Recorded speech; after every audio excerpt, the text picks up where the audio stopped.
Sejam bem-vindos a mais um vídeo. O meu nome é Pedro Rodrigues Ribeiro, eu sou psicólogo, também sou formador na área de hipnose e hoje com um vídeo um tanto ou quanto semelhante àquilo que eu fiz no vídeo passado, já que eu até não me sinto desconfortável em não aparecer a minha cara e dar-vos estas referências bibliográficas, por assim dizer, e este livro não está aqui deixado ao acaso. Eu gostaria de falar um pouco sobre a situação do Covid e do que é que eu acho sobre isto tudo, já que eu nunca me pronunciei, pelo menos da forma como eu vou fazer. Bom, a razão pela qual eu nunca me pronunciei, ou pouco me pronunciei sobre a história do Covid, é porque quando a situação começou a disparar, todas as pessoas, nas redes sociais especialmente, tinham uma opinião e a maior parte dessas opiniões, muito sinceramente, eram tóxicas no sentido em que não ajudavam a acrescentar nada em termos de bem-estar e em termos de ultrapassar este momento, de resiliência, de alguma ajuda na regulação emocional. Portanto, eram comentários que só serviam, a meu ver, para aumentar a raiva, o medo, o stress, a ansiedade e inclusivamente, na altura, pelo menos para mim, eu até fiz um detox, ou abandonei um bocadinho, não liguei tanto àquilo que era essencialmente dito, especialmente no Facebook. E então, claro que desde essa altura até agora temos tido momentos em que houve mais comentários positivos, depois tivemos fases em que voltámos outra vez aos comentários negativos, agora estamos numa fase em que se coloca em causa as informações oficiais que são-nos dadas, nomeadamente nos números. Portanto, isto tem sido, digamos, uma montanha-russa de comentários e de observações, especialmente no Facebook. E a outra razão pela qual eu nunca falava muito de Covid foi porque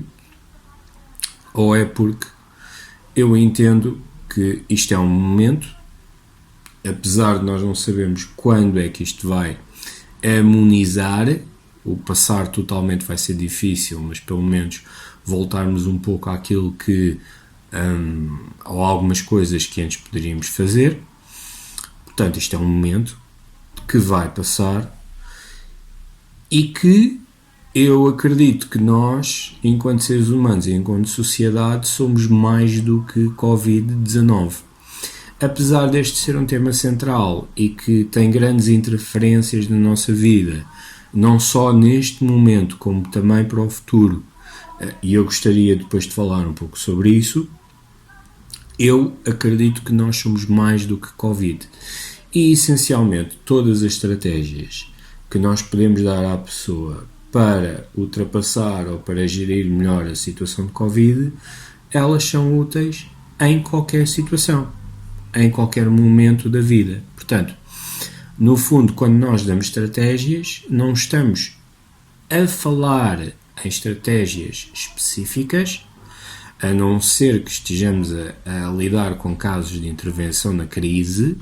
Aí, se for uma pessoa que estiver em crise devidamente ao Covid-19, poderão ser dadas estratégias específicas para lidar com isso, mas estratégias de regulação emocional mais gerais, como o relaxamento, como mindfulness, como visualização guiada, como a escrita, como a expressão emocional pela arte, quer dizer, todas essas estratégias são estratégias de regulação gerais, ou seja, que nós aplicamos não só ao Covid, mas em todos os outros momentos, e não só quando nós estamos ansiosos ou com medo, mas também para todas as outras emoções.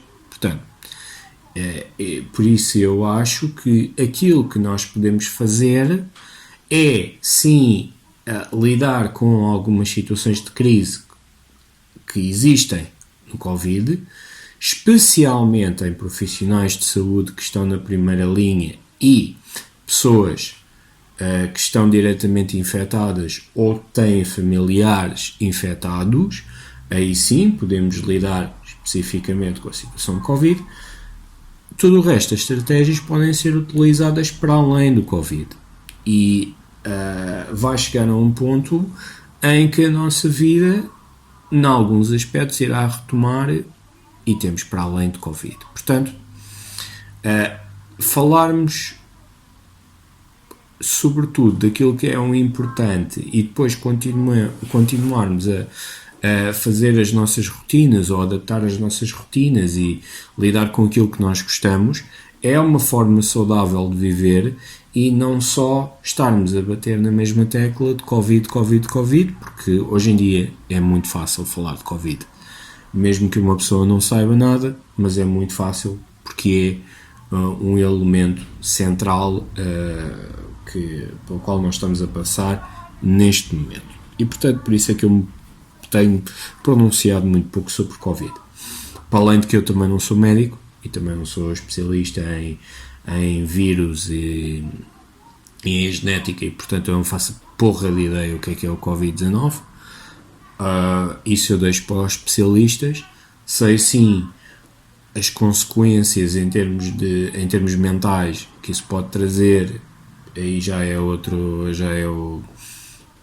outro assunto, mas eu em termos biológicos, em termos orgânicos, em termos médicos, eu não sei o que é o Covid e portanto eu não me pronuncio sobre o Covid ou sobre a sua letalidade ou sobre a sua capacidade de fazer dano. Aí eu deixo para os especialistas, porque uma coisa que eu tenho visto e que nestas situações então salta, não é? Quase como na primeira linha, que são os chamados treinadores de bancada, que é, de um momento para o outro, todas as pessoas são especialistas. De um momento para o outro, todas as pessoas parecem saber o que é o Covid-19, a sua influência e a sua força, não é?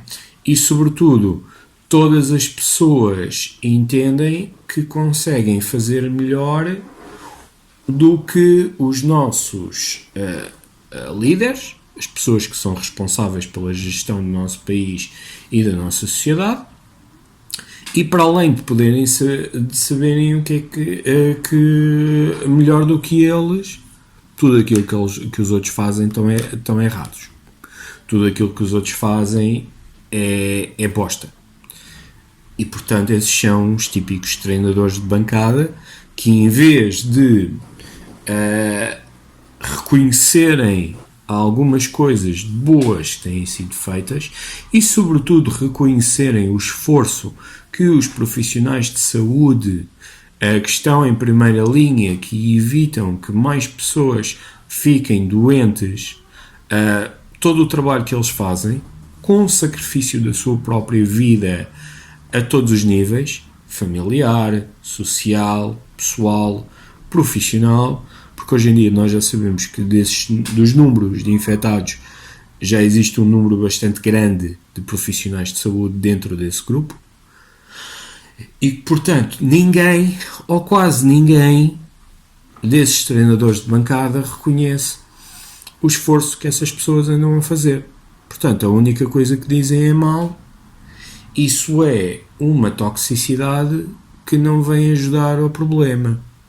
Muito pelo contrário, não é uma solução, só acrescenta mais medo, mais raiva, mais insegurança. E portanto isto aqui não é preciso, não é necessário. E portanto por isso é que eu não me pronuncio ou não tenho falado muito sobre o Covid.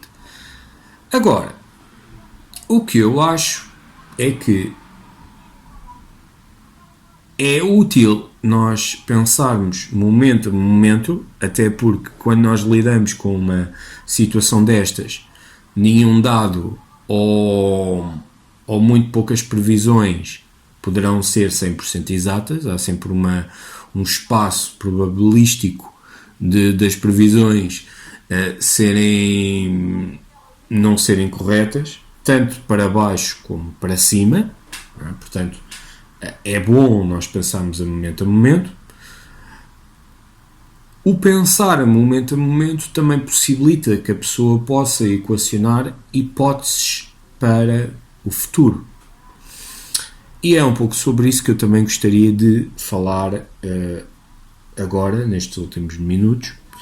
E para isso tenho aqui a ajuda deste senhor, Phil Zimbardo, e do seu livro The Lucifer Effect, How Good People Turn Evil. Isto porquê? Porque apesar de eu ser uma pessoa que gosta do ser humano e que lida com o ser humano em termos a todos os níveis e essencialmente profissionais, eu reconheço que nós não somos apenas aqueles seres arco-íris ou cor-de-rosa. Claro que nós temos que pensar e temos que confiar nas boas qualidades e competências das pessoas, sem nunca nos esquecermos que todo o ser humano tem defeito, porque nós não somos seres perfeitos, nós temos defeitos e temos qualidades, e sobretudo temos também a capacidade para fazer o mal, assim como temos a capacidade para fazer o bem. O que muitas pessoas parecem que querem ver apenas um lado da moeda. Eu reconheço que também tem sido uma questão muito pop de algumas linhas de coaching e de algumas linhas deturpadas da psicologia positiva, de que temos que pensar positivo e que tudo é positivo e que o dia da manhã é positivo e que o outro é um ser maravilhoso. O outro é tão ser maravilhoso como um ser maléfico. Tudo depende de circunstâncias, tudo depende de necessidades, tudo depende de personalidades, tudo depende de oportunidades. E aquilo que eu estou a dizer não é apenas baseado numa posição mais negativa ou cética ou whatever, também é baseado na história do mundo, na antropologia e em muitas investigações do campo da psicologia social, como por exemplo algumas experiências que este senhor fez, nomeadamente o Stanford Prison Experiment, que está aberto a todas as críticas, certamente porque foi uma experiência muito reveladora, mas também muito polémica. Já para não falar, também no seu contemporâneo, Stanley Milgram, nas suas experiências sobre a resposta à autoridade e à conformidade, ou seja, a possibilidade ou mediante a oportunidade, há pessoas que são capazes de fazer mal a outras se entenderem que uma determinada autoridade lhes manda fazer isso ou até retira-lhes a responsabilidade do acto. Ou seja, a pessoa fere o outro e depois diz: pá, mas a culpa não foi minha, eu estava apenas a seguir ordens e a fazer aquilo que o professor ou outra figura da autoridade me estava a mandar. Eu no fundo não queria, mas ele ordenou-me que eu fizesse e eu fiz. Isso é um conformismo, ou isso é cedência à autoridade, e nós temos elementos históricos que comprovam isso. Basta pensar na Segunda Guerra Mundial com aquilo que pessoas como Hitler ou Stalin ou Mussolini fizeram, que eram autênticos, para além de serem autênticos ditadores, havia muitas atrocidades foram realizadas em seu nome e dada a sua percepção de autoridade e de poder. Né? Vamos pensar naquilo que aconteceu com os judeus, por exemplo. Portanto, o ser humano tem tanta a capacidade para fazer o bem como para o mal. E há muitas pessoas que pensam que este momento, esta oportunidade de Covid, serve para nos juntar e para nos unir, faça uma causa que é melhorar o mundo e a sociedade. Eu não acredito que isto seja totalmente verdade, porque há momentos em que eu posso observar alguns restos, pequenos aspectos dessa possível união, mas depois vejo que as coisas, que algumas estão dentro daquilo que é a normalidade. Por exemplo, eu vejo muitas pessoas a unirem esforços para prestar serviços ou prestarem competências para ajudar pessoas agora na crise do Covid, e isto passou-se quase desde o ponto inicial. No início era toda a gente a oferecer ajuda. Depois, quando esse pico começou a diminuir, nós começámos a observar as outras pessoas que depois vêm-se um pouco a aproveitar da situação, com a oferta de encoberta, porque depois eles oferecem uma coisa, o básico, e depois o resto, se a pessoa quiser, terá que pagar por ela, que são as ferramentas e as soluções mágicas para a pessoa poder ultrapassar esta situação. Portanto, são aquelas pessoas que têm uma forte máquina de marketing e que vão em busca do dinheiro, pura e simplesmente. Portanto, há quem se aproveite da situação. Já para não falar que isto também é a oportunidade ideal para aqueles que não têm competências ou que queiram enganar o outro e extorquir dinheiro, façam-se passar por profissionais credibilizados e acreditados, e depois no final não são nem uma coisa nem outra, e a pessoa quando percebe, se perceber, pode chegar à conclusão que foi enganada. E nós temos pessoas assim, e há muita coisa que está a acontecer nesse sentido. Portanto, é a resposta do mal, porque essas pessoas estão-se a querer aproveitar para o seu próprio benefício, e se isso magoar os outros, que se lixe. O que interessa é que eu fico com o dinheiro, que eu estou bem. Esse é um dos aspectos. Outro dos aspectos, e por acaso eu hoje tive que sair à rua, eu tenho saído à rua para comprar bens essenciais que eu tenho encomendado, mas que depois eu vou buscá-los ao drive. Portanto, eu tenho ido buscar bens essenciais, e de vez em quando tenho ido a Lisboa buscar alguma papelada ou ajudar a empresa da minha mãe em questões de trabalho. Hoje, excepcionalmente, para além de ter tido de ir lá, ainda tive que passar por um oculista, já que eu tinha os meus óculos estragados que precisavam de uma reparação, e para além disso ainda aproveitámos e passámos pela farmácia para buscar alguns medicamentos importantes. E aquilo que eu vi a determinadas horas do dia, e especialmente no centro de Lisboa, eu até vi bastante movimento para aquilo que seria de esperar de um período de quarentena, um período de estado de emergência com medidas excepcionais, em que supostamente a quebra dessas medidas implica sanções, ou multas ou prisão. Mas, no entanto, eu vi algumas pessoas a passarem a passearem pela rua, e era como se eu tivesse no centro a passear por Lisboa num fim de semana em que se calhar havia menos pessoas na rua para irem trabalhar. Mas tal acontecia. Não significava que algumas não andassem de máscara, porque andavam, outras não andavam, umas estavam a realizar o distanciamento social, outras nem por isso.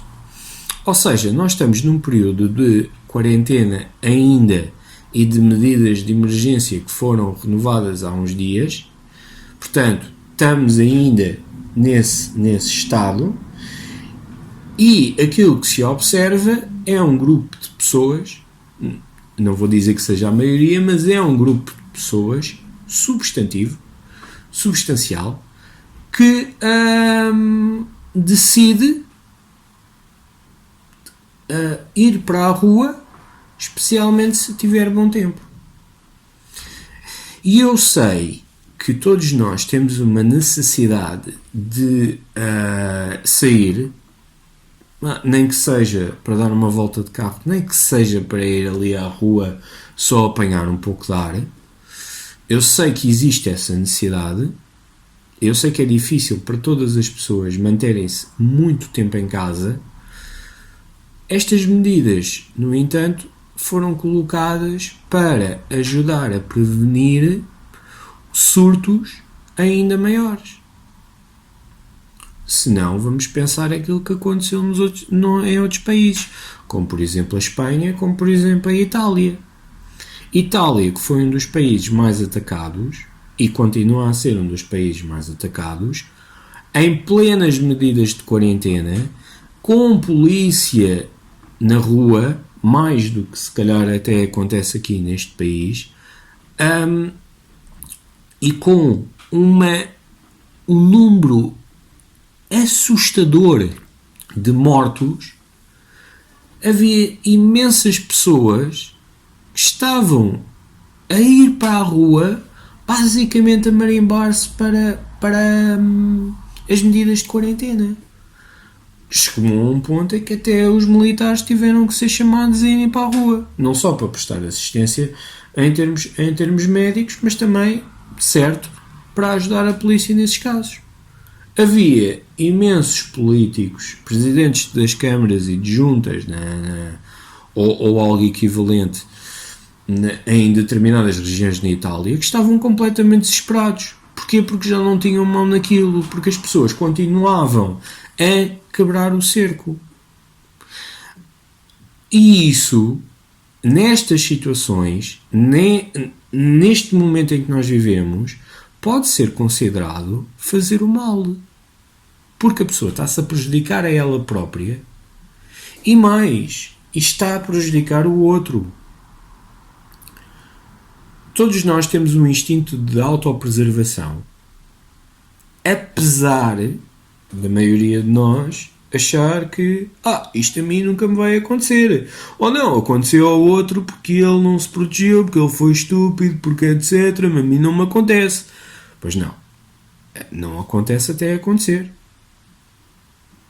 Não acontece até acontecer. Mas enquanto não acontece, a pessoa faz aquilo que entende como escolha com base nas suas necessidades. Aquilo que muitas das vezes nós nos esquecemos é que nós vivemos numa sociedade em que aquilo que um faz pode ter um impacto direto no outro. Esta situação de quarentena, de confinamento, de isolamento social, não é apenas para nos protegermos a nós, mas também nos proteger ao outro.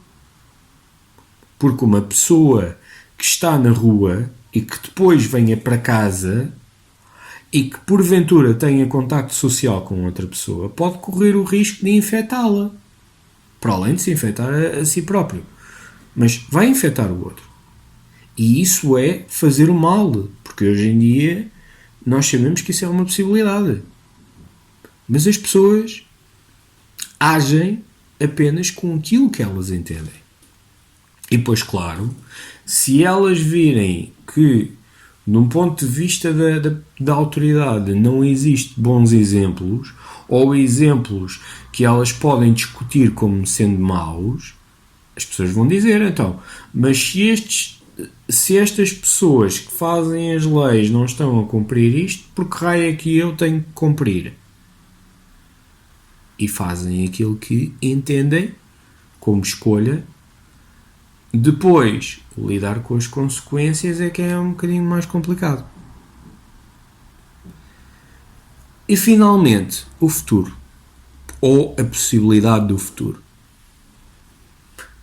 O futuro vem com momentos desafiadores. Porque vamos ter as sequelas, pequenas ou grandes crises que vão surgir a nível económico, social, familiar, profissional. Muitas empresas não vão conseguir reabrir, muitas empresas e muitos trabalhadores não vão conseguir logo trabalhar, as despesas e as contas não vão parar, portanto as pessoas vão necessitar de pagar, vão necessitar de dinheiro para obter as coisas e se não tiverem oportunidade para trabalhar vão entrar em crise. Em termos sociais, isto vai apresentar novos desafios no sentido em que como é que as relações em termos de proximidade se vão estabelecer, vamos voltar a estar próximos, vamos andar desconfiados. Eu acredito que muitas pessoas podem desenvolver ansiedade social, perturbações obsessivo-compulsivas ou até mesmo comportamentos de paranoia quando estiverem em contexto social com os outros, porque há sempre o risco de ainda a possibilidade de infecção. Agora, nós podemos estar a passar um pico, mas depois, quando as medidas começarem a ser levantadas e haver mais pessoas na rua e a trabalhar e em contexto social, de certeza absoluta que vamos assistir a mais casos de infecção. Porque estas medidas não são a cura, são para não alastrar mais a doença, o vírus. Portanto, é perfeitamente expectável que mais casos possam surgir mesmo depois do final das medidas de quarentena. O que pode causar stress, ainda mais stress, naquilo que é o Sistema Nacional de Saúde e naquilo que são os serviços de saúde privados. Até porque os privados, aquilo que vão fazer, vão continuar a cobrar aquilo que sempre cobraram e as seguradoras vão tentar livrar-se no máximo de poder comparticipar ou poder auxiliar nos tratamentos de Covid. Por exemplo, eu sei que muitas seguradoras neste momento não estão a cobrar o custo do teste para o Covid, no entanto, já disseram que tratamentos associados ao Covid que não são cobertos por determinados seguros.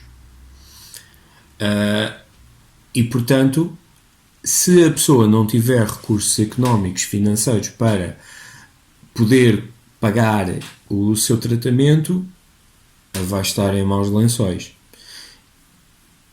E isto vai causar um enorme stress nos serviços de saúde. Em termos profissionais, bom, algumas profissões poderão ter a necessidade de se reinventar, de se adaptar. Podemos perfeitamente assistir a um pico de desemprego, de haver níveis de desemprego subirem, já que pequenas e médias empresas poderão não ter a capacidade de se reerguer. Umas, inclusivamente, já entraram em processos de insolvência, porque não têm capacidades para sobreviver a este período que sabe-se lá quando é que ele vai terminar. E, portanto, a nível profissional vai apresentar muitos desafios. Nós vamos ter um futuro que não vai ser completamente cor-de-rosa, Também acho que não vai ser negro ou quiçá em tons de cinzento. Eu acredito piamente que nós temos capacidades de resiliência e competências enquanto seres humanos para ultrapassar estes desafios e mais alguns, desde que os nossos objetivos, a nossa visão, a nossa motivação seja colocada para o sítio certo. Para nós fazermos o bem relativamente ao próprio, mas também ao outro. O mal vai sempre acontecer, o mal vai sempre surgir e nós vamos começar a assistir, já estamos a assistir. Agora estava a pensar, por exemplo, numa notícia recente das invasões nas aulas de Zoom, que claramente é uma coisa que prejudica o ensino, e portanto, se isso não é feito com um intuito de prejudicar, e portanto nós não podemos considerar que isso é uma coisa boa, isso é uma coisa má. Portanto, o mal está ao virar da esquina, e quanto mais oportunidades o sistema, a autoridade, o conformismo, as características de personalidade, os momentos puderem facilitar que ele surja, mais ele vai surgir. Sim, as pessoas têm muita coisa boa, mas também é verdade que têm muita coisa má. E a história, a nossa em particular e do mundo em geral, tem-nos demonstrado momentos completamente cobertos de mal. As grandes guerras, as pequenas guerras, ou mais pequenas neste caso, os índices de violência, os índices de separação, e quando eu digo separação e divórcio estou a falar em termos litigiosos, ou seja, nem sequer é amigável, é mesmo para prejudicar a vida do outro, e inclusivamente se houver crianças envolvidas, lá vão as crianças também. Portanto, nós também temos essa capacidade para o mal, e estes são momentos em que são propícios para a tentação.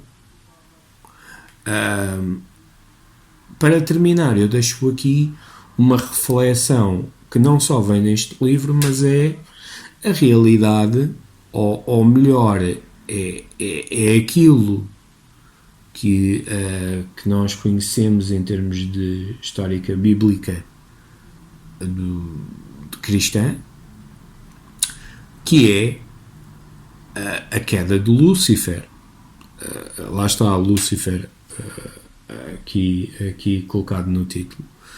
Para muitas pessoas, quem está mais por dentro da doutrina religiosa, ou quem tem mais curiosidade nestes assuntos, irá saber ou irá reconhecer aquilo que eu vou dizer. Para a surpresa de muitos, Lúcifer, também conhecido como o Diabo, Beelzebub, como queiram, nem sempre foi um elemento maléfico. Aliás, Lúcifer era um anjo, e dos anjos mais próximos de Deus. Aquilo que Lúcifer fez, segundo a Bíblia, foi desafiar algumas crenças ou algumas ordens de Deus. Segundo a Bíblia, Lúcifer terá caído no interesse e na tentação do ser humano, ou de perceber, ou de se dar mais com o ser humano, ou tentar retirar mais do ser humano, e isso foi algo que causou ali uma faísca entre Deus, tanto que Lúcifer foi expulso do céu, caiu em desgraça, por assim dizer, pelo arcanjo Miguel, acho eu, sim. E ele foi confinado àquilo que é um inferno. Por isso é que se costuma dizer que o inferno é na Terra, porque Lúcifer foi banido aqui do céu para a Terra e depois para a constituição do inferno. Quando nós pensamos nas relações de amor e ódio, não é? Eu acredito que parte da história fosse que Lúcifer tenha se sentido traído por quem ele amava e quem ele era extremamente leal, ou seja, a Deus. Portanto, esta é a história de um anjo que intrinsecamente bom, que em determinadas, que faça uma determinada situação, faça uma determinada, a um determinado momento, face às suas características, face à autoridade, ao sistema, todas essas e tudo aquilo que rodeou, caiu em desgraça por erros que ele cometeu, por tentações pelo mal, não é? Portanto, eu termino este vídeo exatamente citando como é que as boas pessoas podem virar para o mal ou podem cometer atos que nós possamos classificar como sendo o mal. Protejam-se, fiquem bem, cuidem-se e até uma próxima.